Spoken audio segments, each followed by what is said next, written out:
Ankara cannot accept heavy criticism from the European Union about mass detentions targeting the media, Foreign Minister Mevlüt Çavuşoğlu has said, accusing the EU of not being sincere in its approach to Turkey's fight against the parallel state. The EU harshly criticized the legal process after seeing that some journalists were taken into custody, and there were some threats directed against us about stopping the negotiation process. The EU's approach is not sincere. It's at variance with the candid process we have established recently, between Turkey and the EU, Çavuşoğlu said on December 16 at a joint press conference with his Norwegian counterpart, Borge Brende. Everyone can express dismay over the arrest of journalists and wish to see a transparent judicial process, but we cannot accept such heavy criticism against Turkey and its government after the beginning of a judicial process, he added. Çavuşoğlu said that according to the chief prosecutor, the detained senior media figures were not being investigated for their journalistic activities, but rather for allegedly being part of a crime syndicate.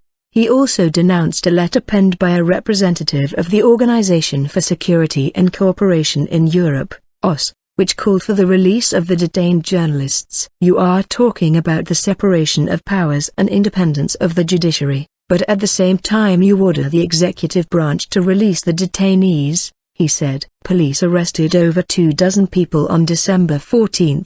Including the editor-in-chief of Daily Zaman and other media figures, enlightening raids on supporters of U.S.-based Muslim cleric Fethullah Gulen, who has in recent years gone from being President Recep Tayyip Erdogan's ally to his arch-foe. EU Foreign Policy Chief Federica Mogherini and Enlargement Commissioner Johannes Hahn have condemned the raids as incompatible with the freedom of media.